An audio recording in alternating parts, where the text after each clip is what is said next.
your ancestors? Who are your grandparents and your parents? What were they like? What memories do you have of them that shape your impression of who they were? What stories did they tell you about the lives that they had lived? In my own instance, I had a couple wonderful set of grandparents. And one grandparent in particular was influential in my life. He lived just about half a mile down the street from where we grew up. And he was a director at a YMCA. And I spent a lot of time after school there at the Y as he finished up work. And it was he who taught me how to fish and how to swim. He taught me how to play golf and racquetball. And also taught me a lot of lessons in life. I remember in particular how after work, driving home, he would frequently stop by a person's home, someone who was either elderly or wasn't able to take care of their own property. And he would spend a little bit of time fixing them up, fixing up their house or taking care of the yard or something like that. And he taught me a lot of skills in life, but also a lot about just how to approach life. He was significant in shaping who I was, who I am today. In this lesson in our confirmation series, we're going to be looking at some of our ancestors in faith, the lives they lived, the challenges they persevered through, and the lessons that they impart now to us.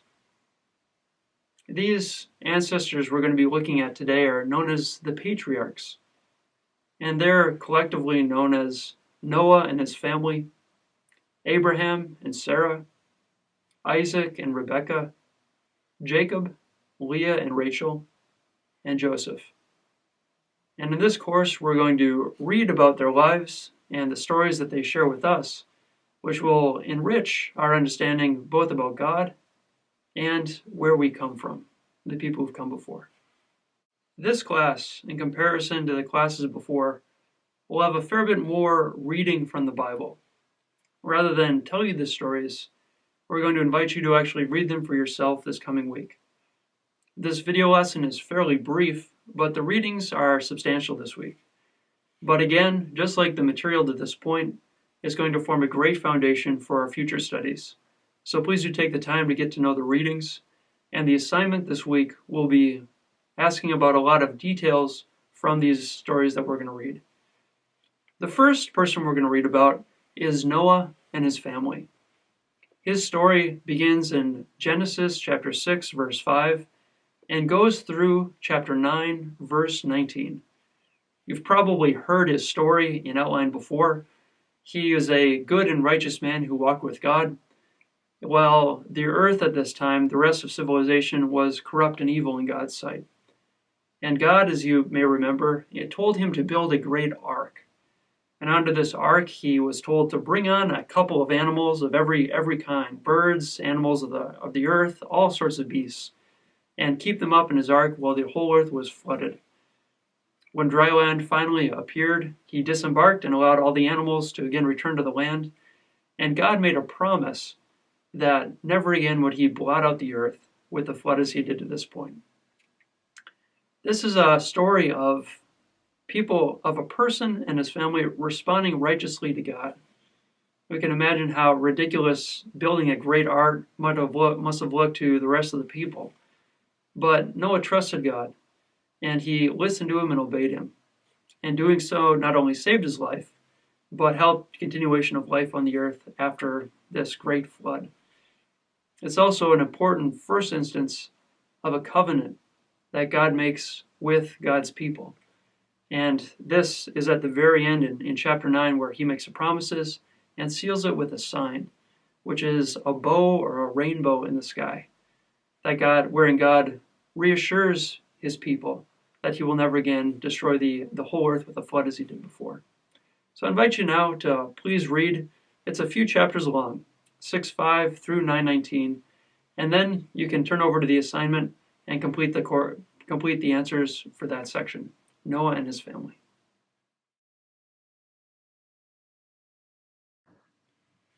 What is a promise? Have you ever made a promise?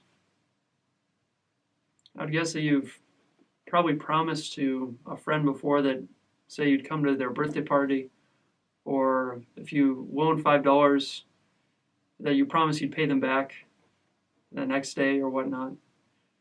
Or maybe you've made promise to your parents that you'd be back by a certain time, or that you'd mow the lawn tomorrow if you're able to go on the family on a trip today.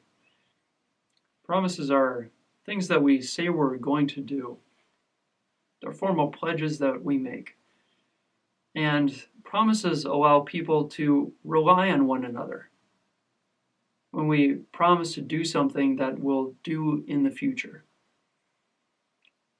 Now, through this book of Genesis, we come across an even more serious type of promise called a covenant.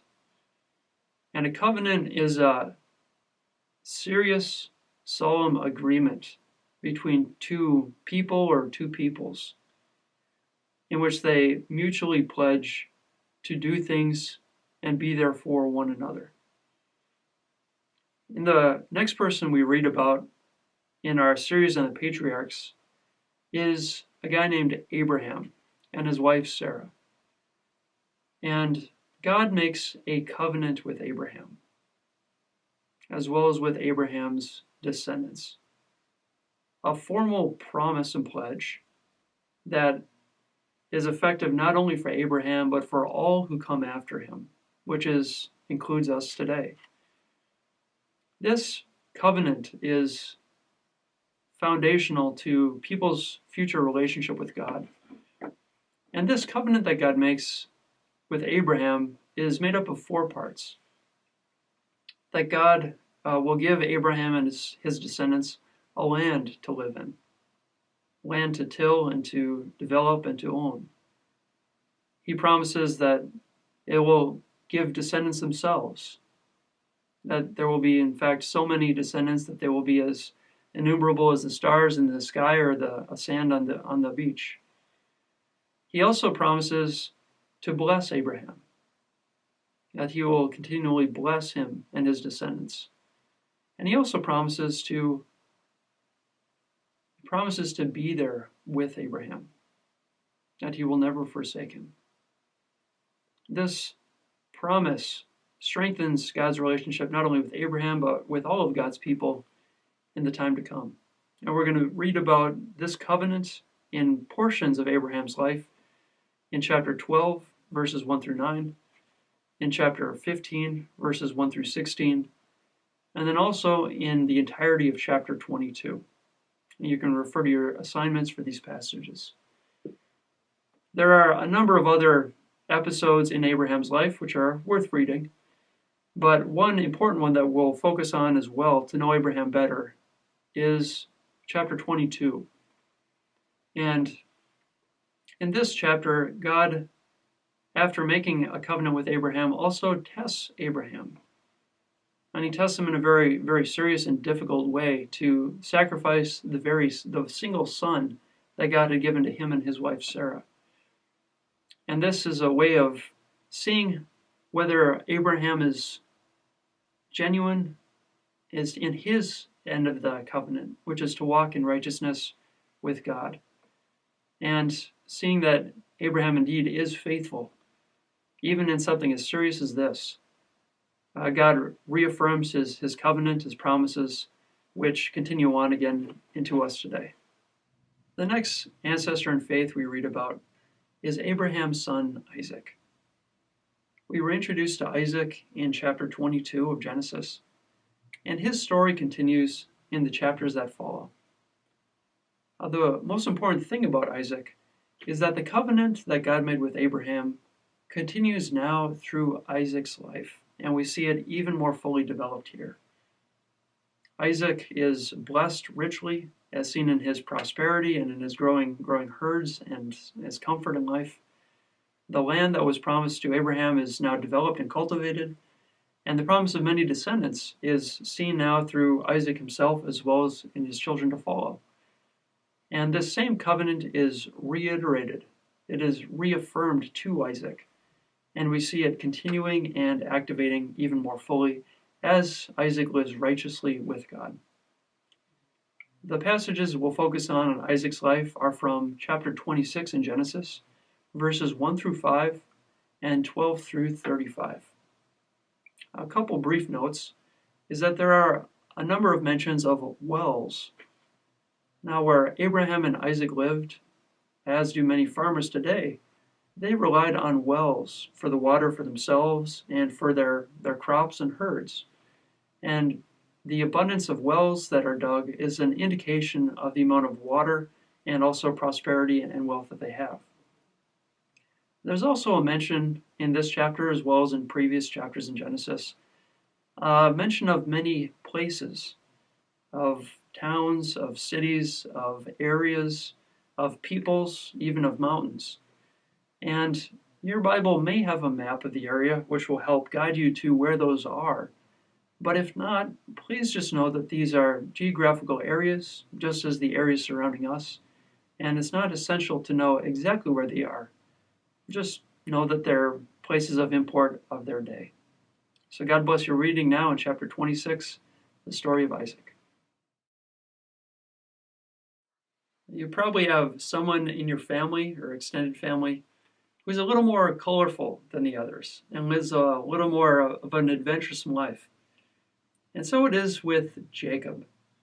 Jacob, the next ancestor in faith we read about, is the son of Isaac. And Jacob's name means crafty one or sly one, and he's a bit of a trickster. And his craftiness gets him into and out of a number of challenging situations in his life.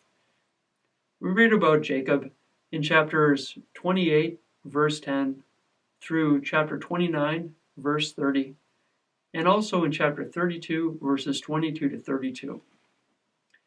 And in Jacob's life, as in his father and grandfather, the covenant of Abraham is repeated again for Jacob. Jacob also is blessed with many descendants.